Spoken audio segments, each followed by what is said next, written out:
No worries. So, Luna? Yep. This is the second German Shepherd Luna I've trained in like 6 months. Really? Yeah. And then my girlfriend, who you just spoke with. She told us. Yeah. Yeah. So, so it looks like there was a couple incidents with a couple of friends trying to pet her and like. Yeah, like reaching over like the back of her head, and she kind of like air snapped at the one, but then like kind of like caught the other one. She gets kind of anxious with visitors to our house and stuff. And I think I will say that the first one was like maybe a month and a half ago. She was on her heat cycle. She has had heart problems. We can't get her spayed until she's 2. Yeah, I saw that.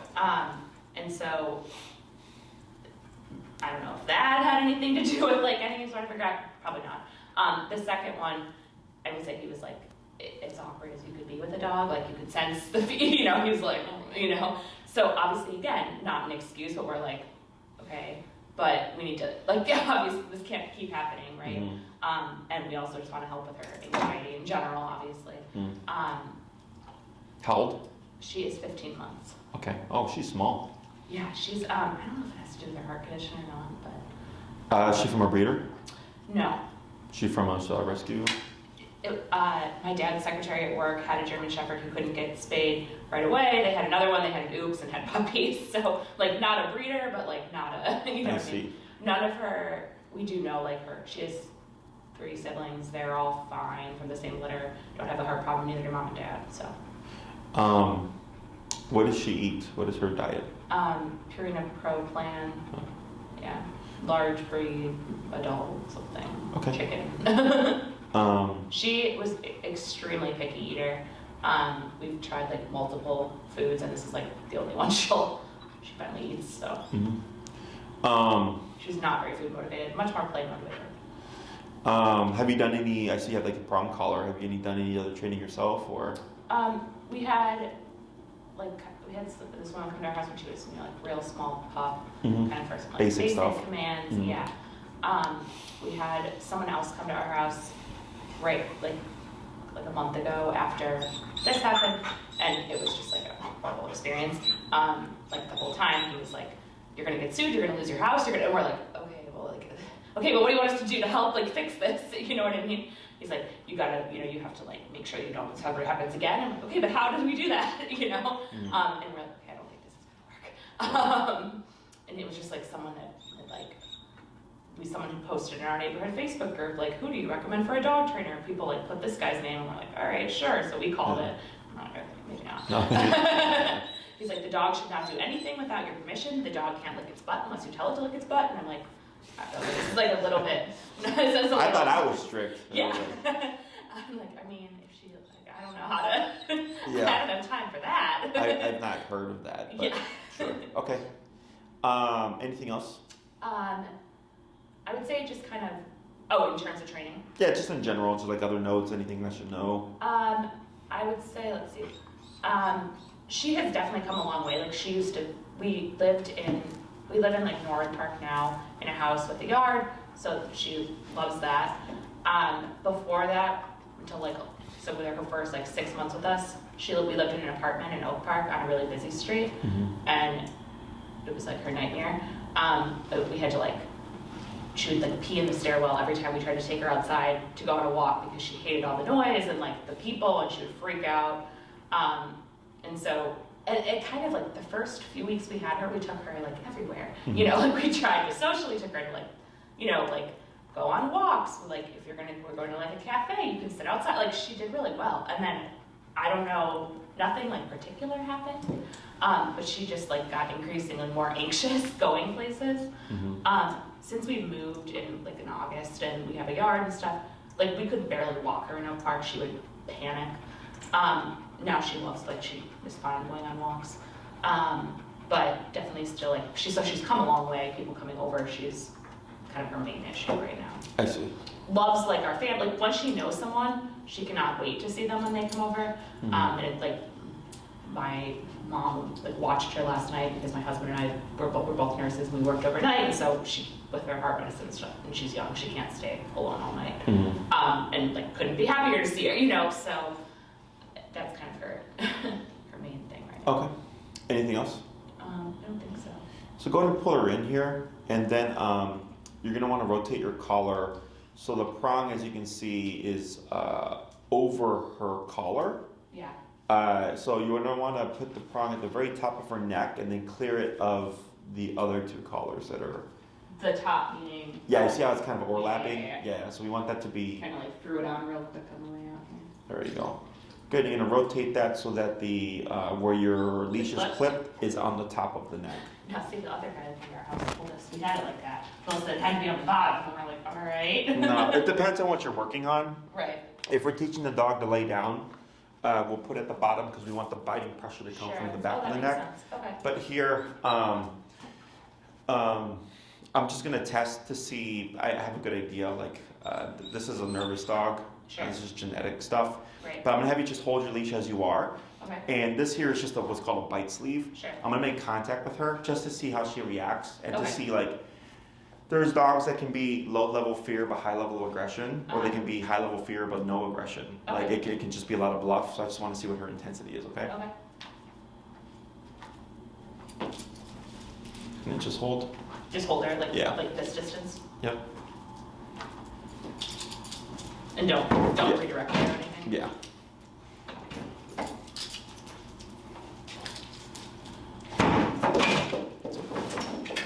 It's okay. Just keep holding her. Mm-hmm. Don't do anything.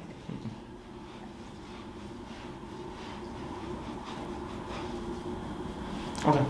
Make her relax.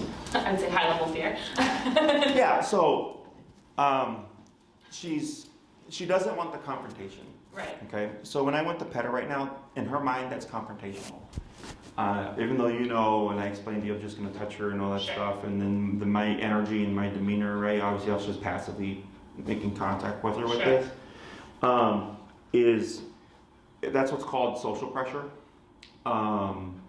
In confrontational sense that because I'm coming directly at her. Right. Okay, so in our world, if we get in an argument and that argument were to escalate, a lot of times as people get closer to close, right? Sure. Get closer and closer, and then we start bumping chests and pushing and all that stuff, right? So face to face is considered confrontational body language. And you have a nervous dog. Nervous dogs, so nervousness, fear, and anxiety look similar, but they have distinctive features. Okay. For nervous dogs, they tend not to like big, loud energy. They Sure. tend not to like fast-moving things. So, for instance, if I'm sitting down on your couch and then I jump up and clap, I would expect a nervous dog to bark at me. Okay. So they could be fine, and then I do something different, and then they trigger. Yeah. Right. A fearful dog doesn't let it go. They're stuck. They'll be barking the entire time. You could put them in a different room and they'll bark and scratch at the door. They're just in constant panic state.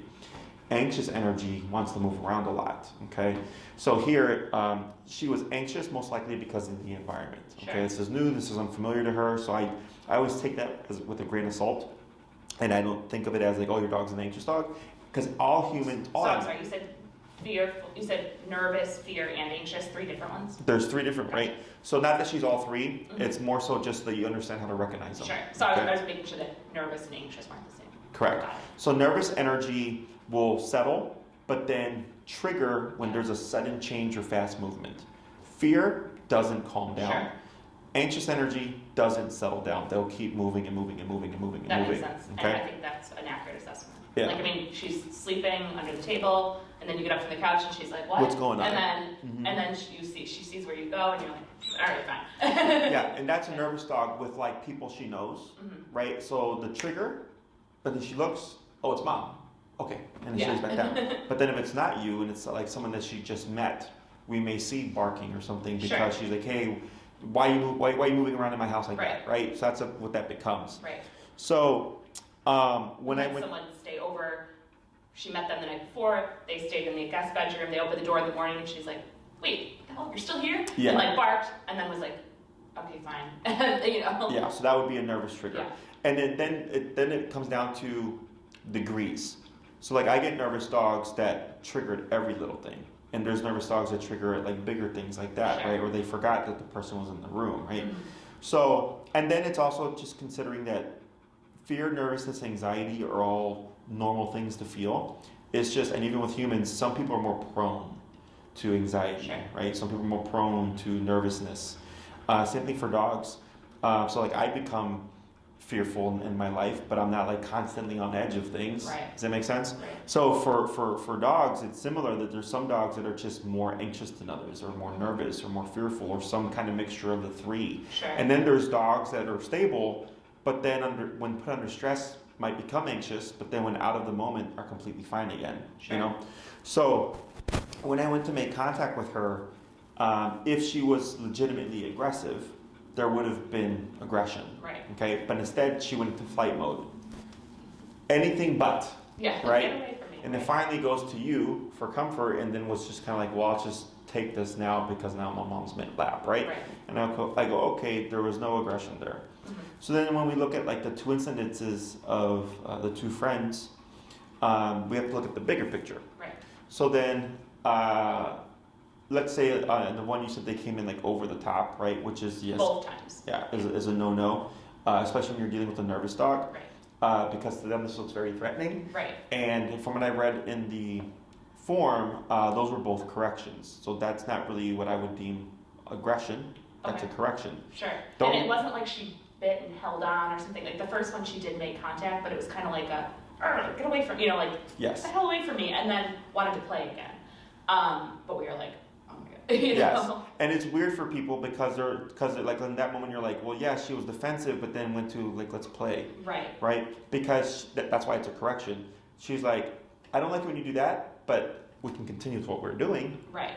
Does that make Don't sense? do that again. Yeah. Exactly. So aggression is it's obvious. Like it's like the dog resorts to aggression all the time. Sure. Like we have a dog right now that I'm training, but that also utilizes our daycare, who's kind of like a fear-based ish aggression. And anytime you try to touch her, like you're gonna get bit. You know. So we're working through all that stuff, but it's a very distinct difference. Okay. So in your case, when I read it, I go, yeah, it's not aggression. This is simply a dog correcting someone for doing something that they didn't like. Sure. Now, in our world, it's looked down upon because people think that, you know, humans are superior, and then when we have dogs, we should be able to do anything and everything with our dog. Right. But that's not really how that works. Okay. So you definitely have a nervous dog. I can see where she gets a bit anxious, just in terms of as a stress response. But after I've touched her now, I don't know if you've noticed, she's actually a bit more calm. Yeah. Right. So because. And when I first came in, I don't know if you saw her, but she backed away from me. Yeah. Right? So go ahead and pull her in towards you. Pull. And you're going to pull up and you're going to press down on her hindquarters. Pull up onto the palm. Yep. Like that. And then if she tries to get up, you'll just keep repeating that process. Okay? Yep. And then push down on the hindquarters. Just like that. So the moment I walked in, I already knew you had a nervous dog. Mm-hmm. Because as soon as I walked in, she like saw me and just like backpedaled a bit. Right? So even my presence of walking in, where she's like, I don't know about you, like who are you?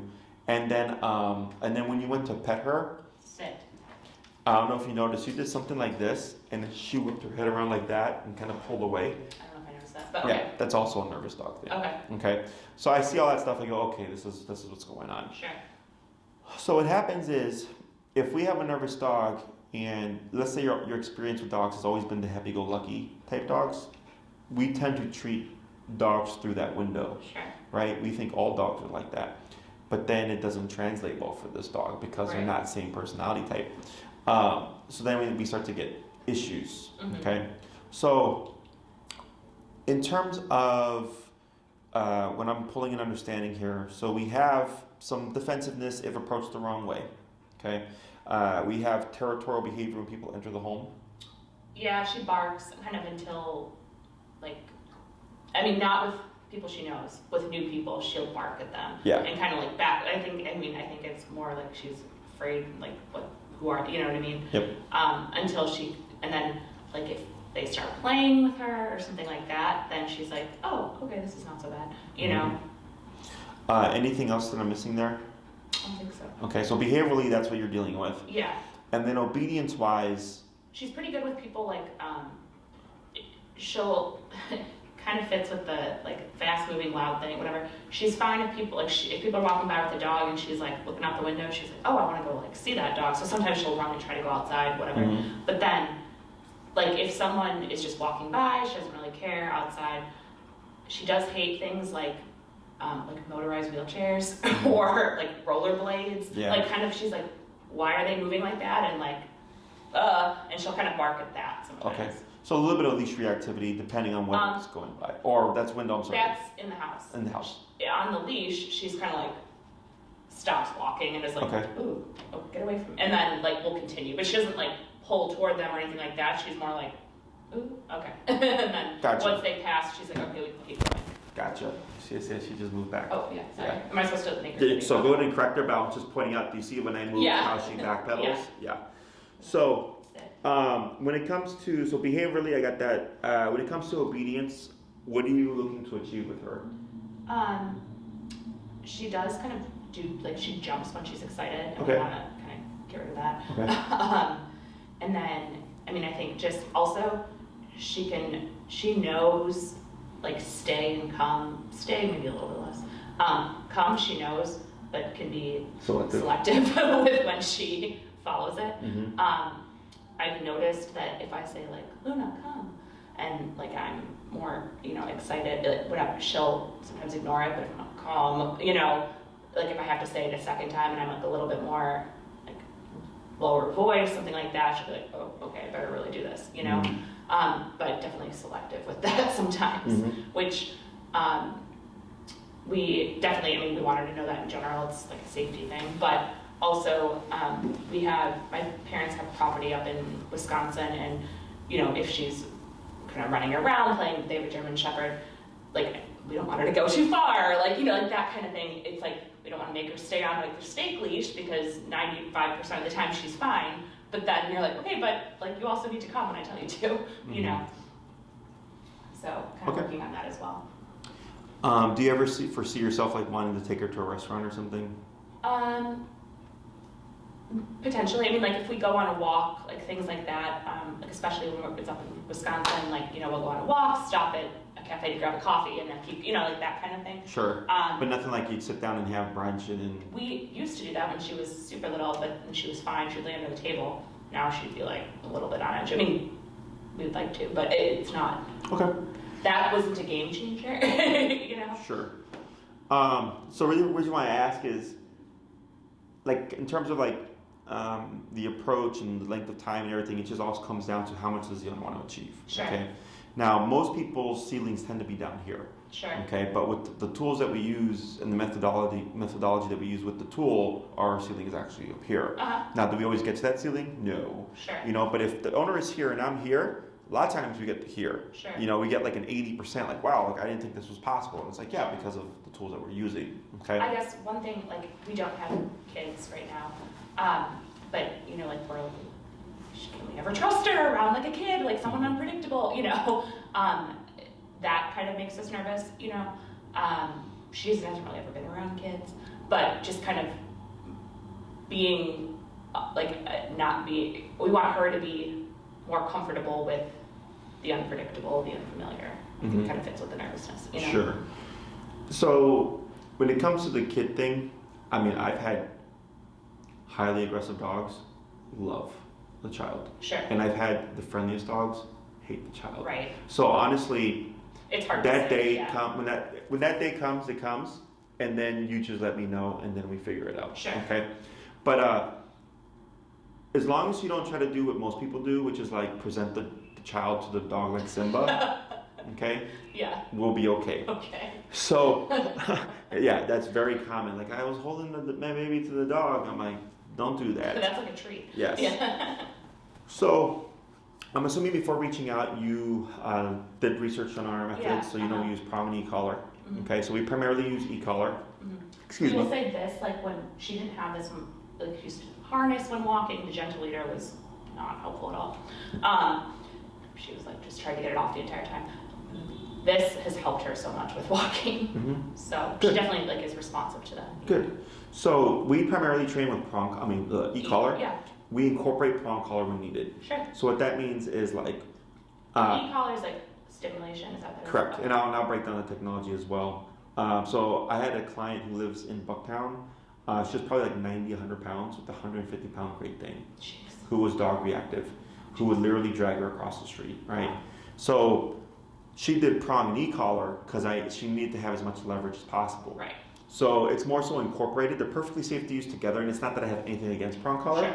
They just tend to take more technical skill, but then also you're limited to only on leash control. Sure. Whereas with e-collar, on or off leash, I have control at all times. That's great. Okay.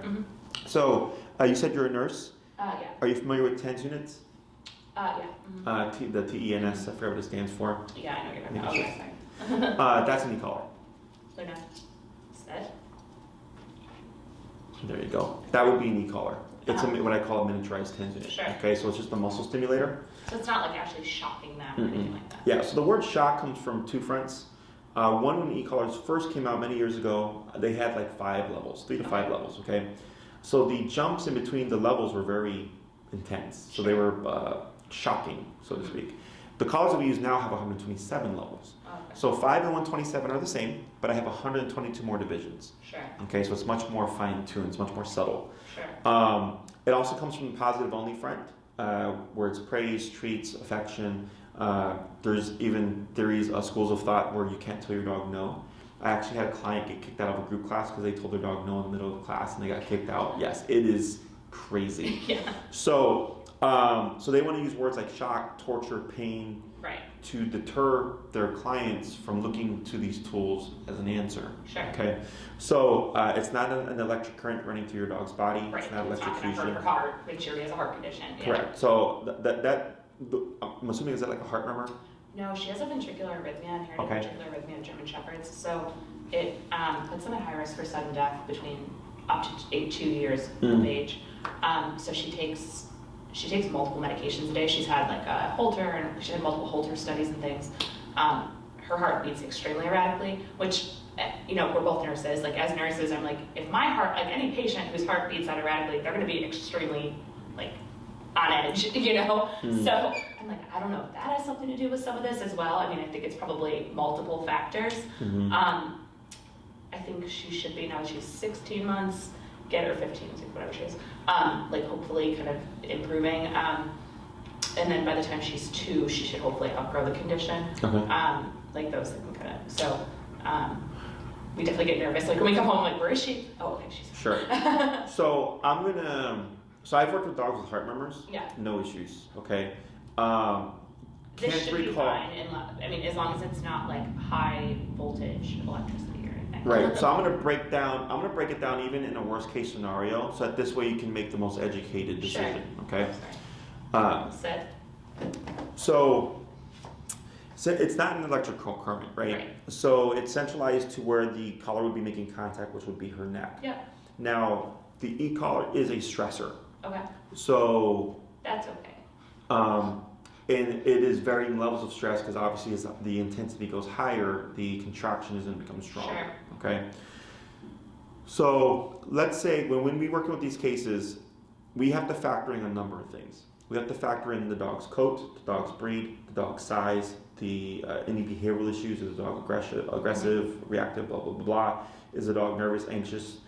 Because all those things can in fact impact what level, that's okay, what level, yes, we would need in order to communicate with her. Sure. Okay, so expect, especially the first class, in the first couple of weeks or so, that she's going to seem to be more stressed. Sure.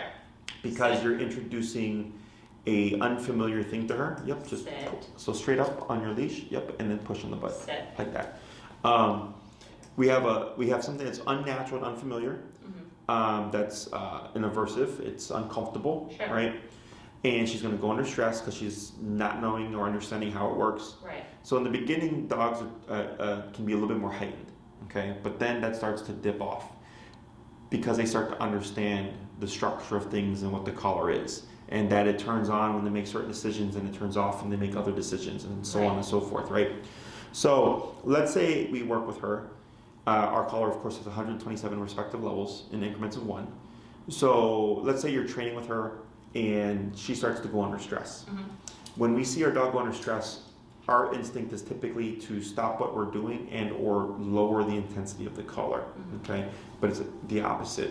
We would keep pushing forward and if needed, increase the power of the collar, okay? Because we have to get the dog to learn how to think under stress, Sure. okay? And it doesn't make sense to a lot of people to think that more stress helps them, but it's how we do it, No, Okay, that does make sense. it's just like once you see it in motion, it's like, okay, now this actually does make sense. But it's hard for people to envision. So, I would say as a nurse, have you ever been in like in the ER? Yeah, I mean, we both work critical care. Okay, so I would imagine that in critical care, sometimes things go south. Oh, of course. Yeah. Right? And maybe the first day as a nurse in critical care, it was a bit stressful. Right. Right? Things would go wrong, and you have to learn how to remain calm and think logically to find a solution in that moment, right? Mm-hmm. It's the same thing for your dog. Except for us, you know, if someone works in the ER, we would just assume like, oh yeah, that's probably gotta be a stressful job and all that stuff, right? Mm-hmm. And we would understand that for a dog, for some dogs, going out into the world is like working in the ER, and they don't know how to rationalize or exist in that world. So we use the e-collar to kind of straighten them out, to give them a task at hand to focus on, to help them go through the world and understand like, oh, I don't have to be freaked out about everything, okay? The other thing is, so like, as you continue to work in critical care, I would think you got better at it, right. And then it's like, oh, it's just another day in the office, yeah. you know? So it's the same thing for your dog, is that when we see them go under stress, most people's instinct is to dial back, and I go, no, you got to keep pushing forward, because that's how you get your dog to the other side. Sure. Okay. Otherwise, if we don't, then we only take steps backwards. Sure.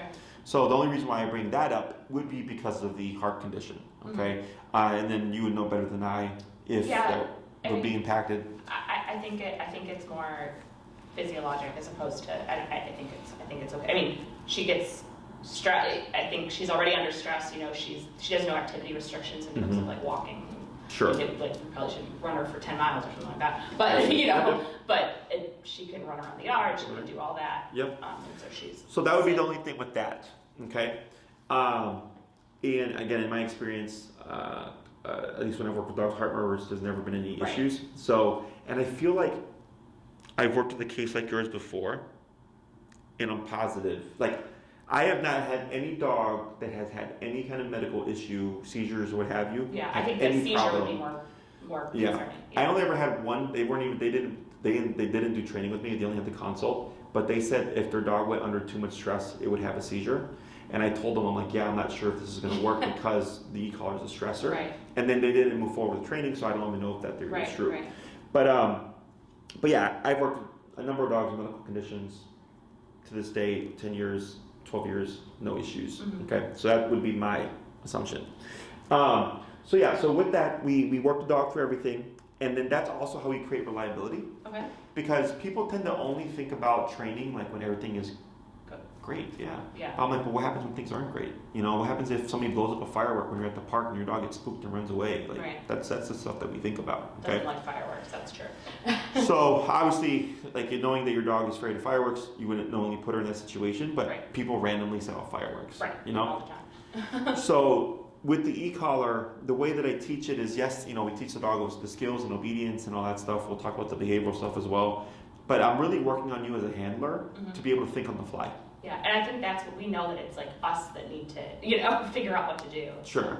So when it comes to approaching a case like this, the first thing that we always teach is leash walking, which is the heel command, because it allows us to layer in the e-collar in a very non-confrontational manner. She does not know heel.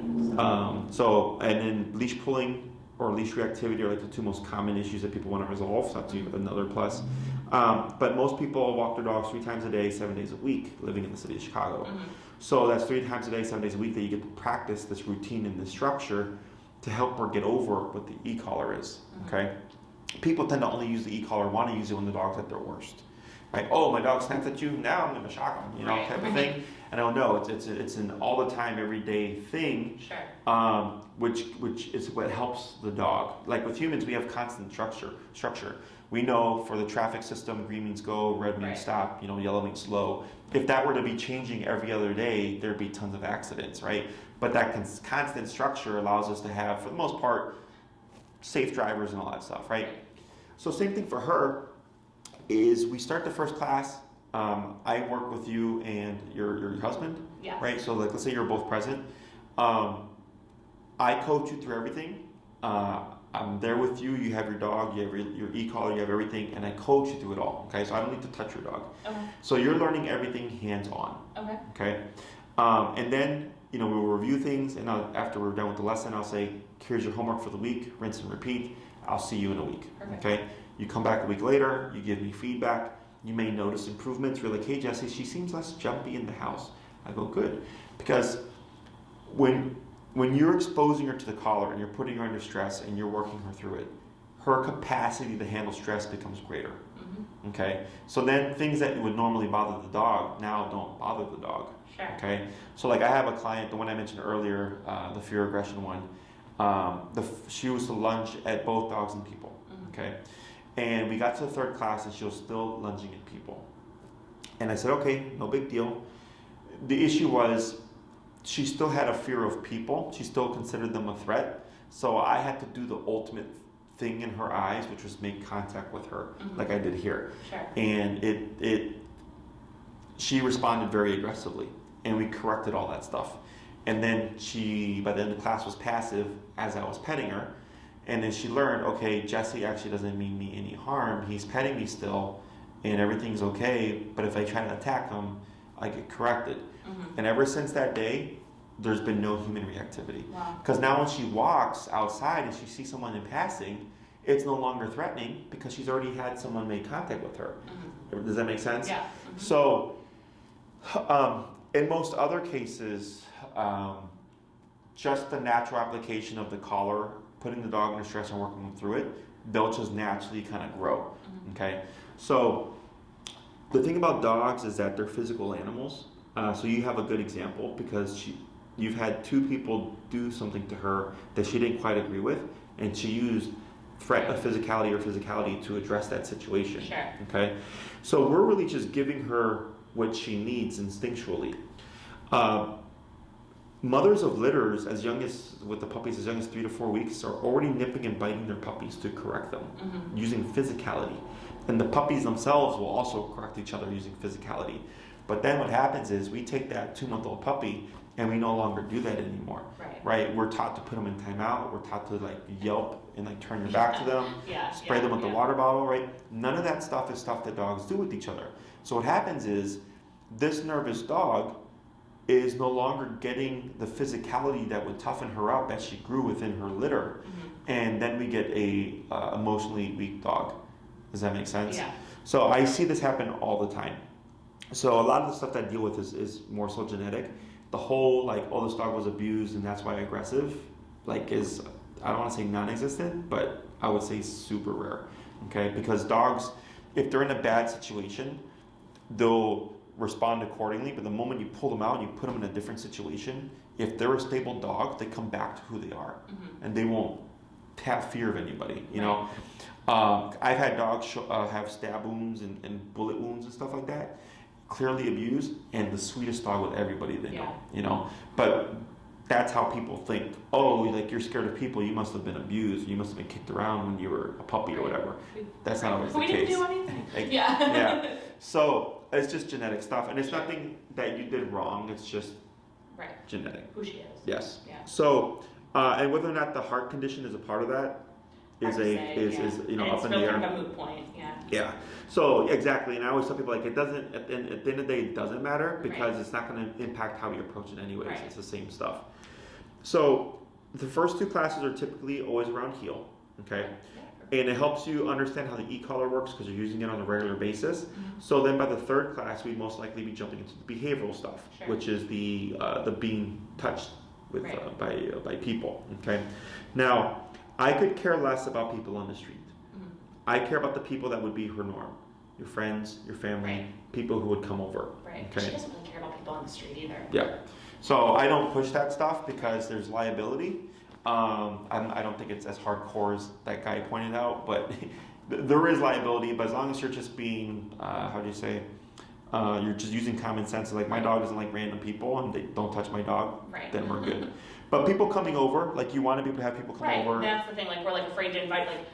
You know what? Why don't we go to your house to watch the game because Correct.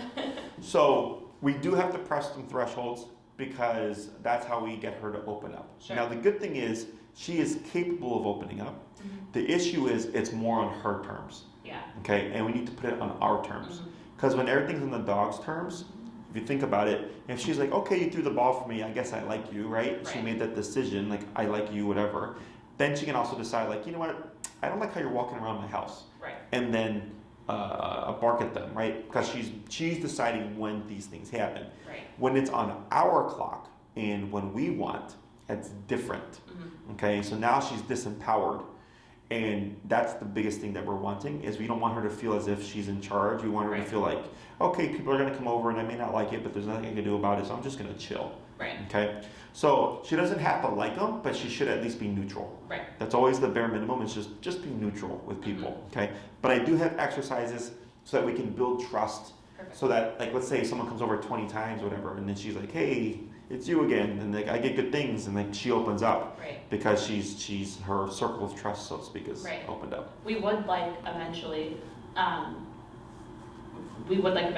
for, you know, like, say we are both at work and we need like someone to, we have like, you know, a set, not necessarily like a different person every time, but we have like a set person that's gonna come like take her on a walk in the middle of the day or something like that. Like we would be like, right now we're like, we can't do that, you know? Correct. Like, that's be like my dad or something, you know? But we would like something like that where like if someone is taking her out on a walk, like she's not, we don't have to worry that, you know, she's gonna freak out. But it would be like a familiar person, you know? Yeah, so the way that works is, one, the person would have to be, like, I could do it. Like, I could do it right now. Right. Right? Like, I could walk into your home and walk her because I already know how to interact and deal with stuff, right? So that's always one problem. Right. Is the person that's gonna walk my dog, are they savvy enough to be able to do all that stuff, right?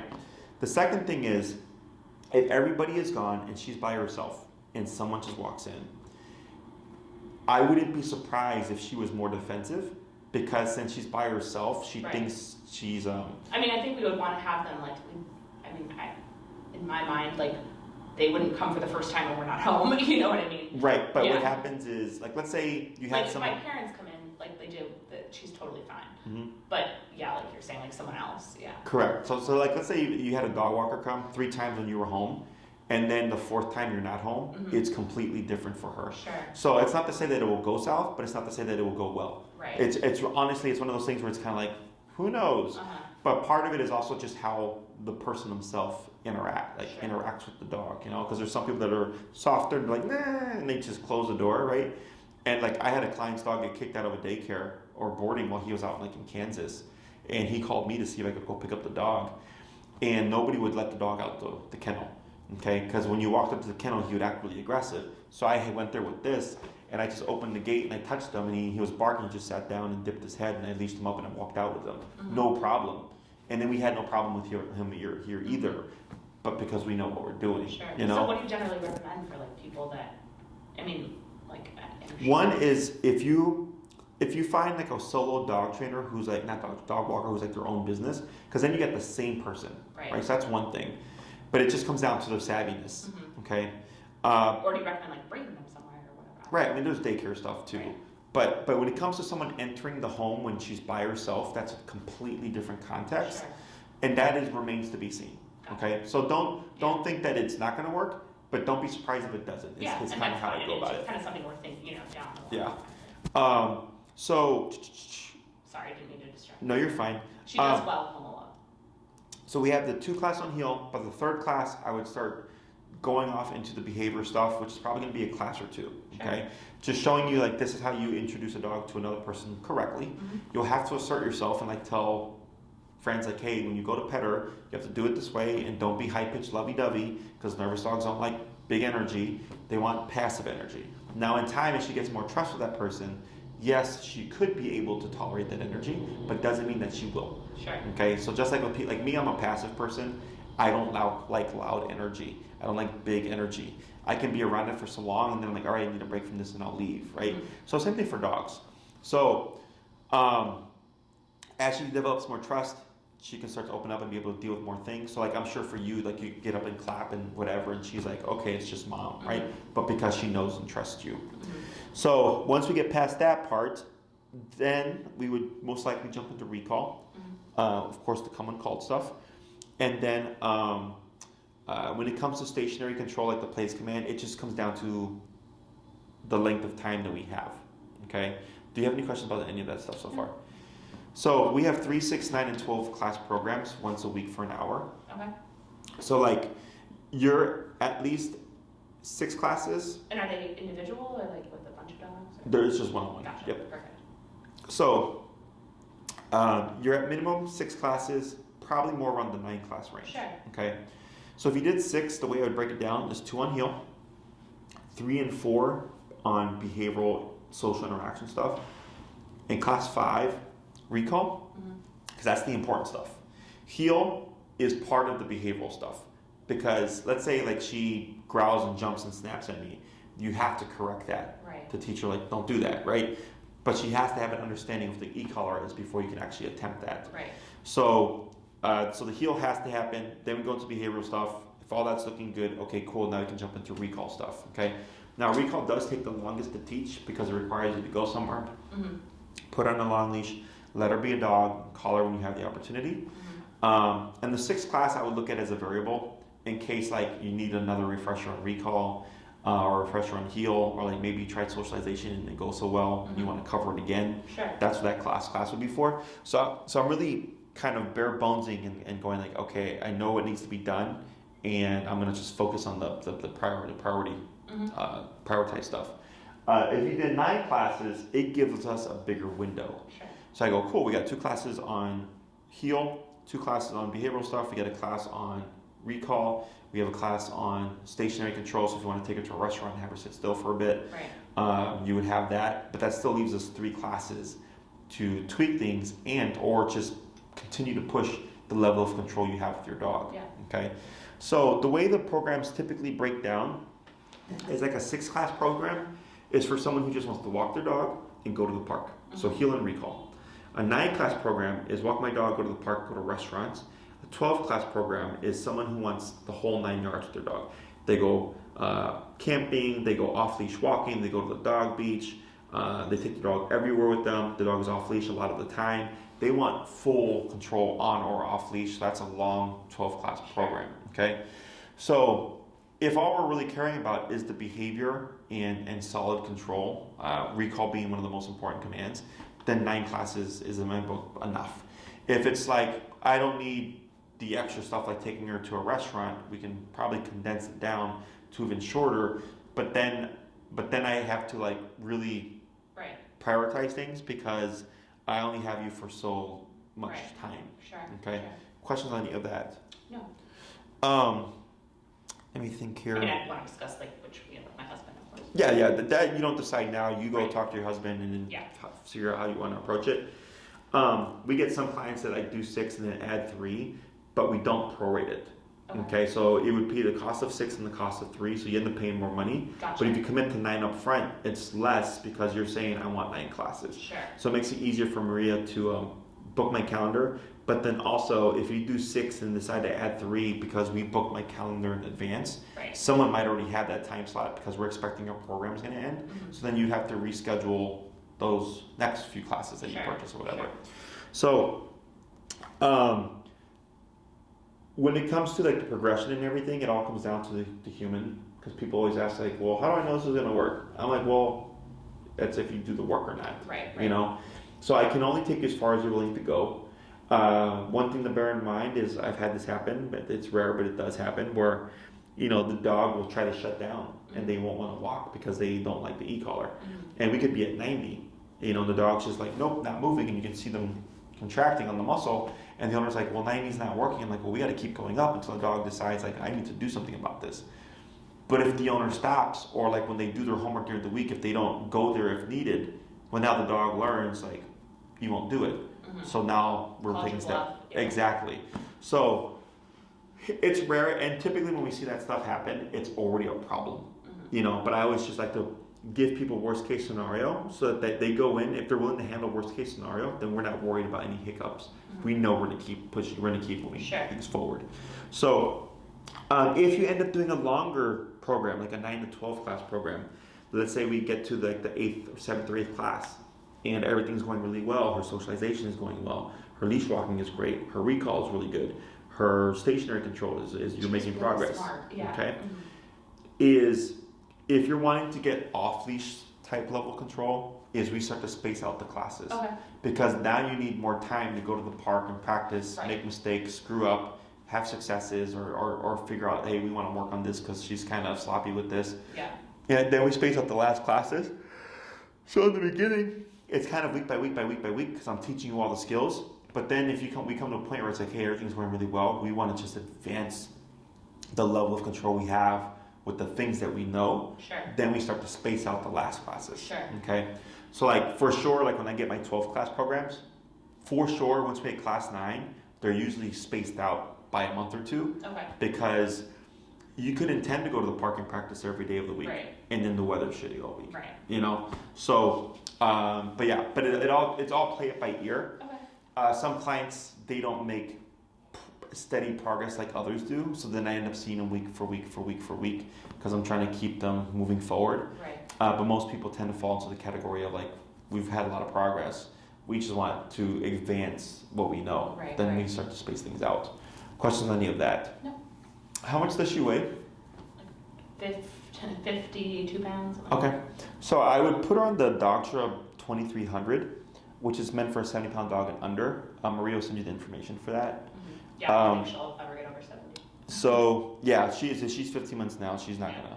Dogs tend to hit their size at six months, and then they fill out. Yeah. So at 6 months, it's like teenager body, Yeah, and she's then a like year super you awkward have. skinny. Yeah. Yeah. So I think we should be fine with the Doctra 2300. It's perfectly safe to use even though she's under by 20 pounds. I could put on my 8-pound Chihuahua, it's perfectly fine. Okay. It just means more output. Sure. Okay. So otherwise, there is a model above it called the Doctra Black Edition that's for 70 pounds and over. Yeah, there's no way she'll ever be 70 pounds. But I think if you had like leash reactivity, stuff like that, like really like prominent problems, then I would push you towards that direction because we have to consider all that stuff.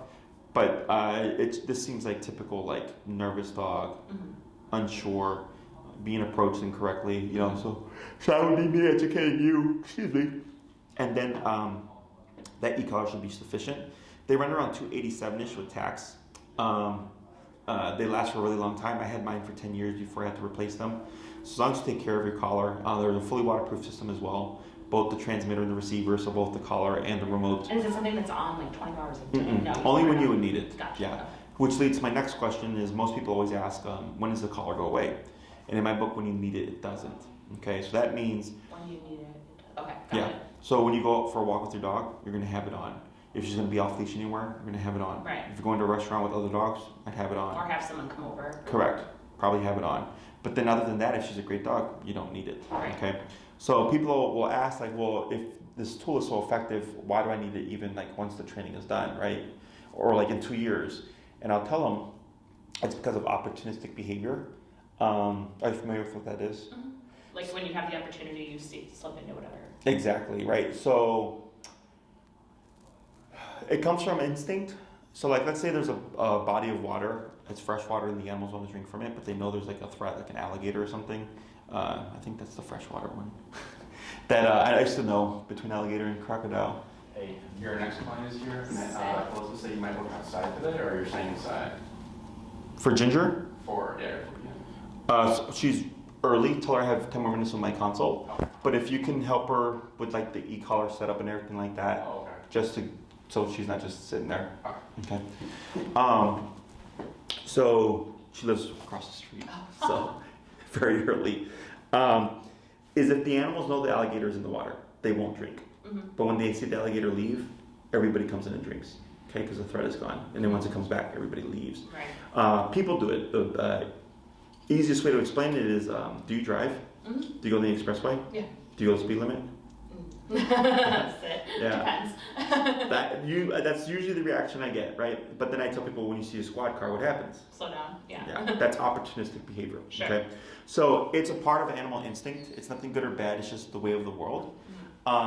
But it comes up a lot when it comes to training because people are just like, when does a dog learn to be a good dog? I go, that's not a thing. Right. The dog's being good because you're leading them and you're instructing them. Sure. Okay, but when left to their own devices, they're going to make their own decisions, and they're typically not the decisions we want them to make. Okay, so it doesn't mean that you're always using the tool.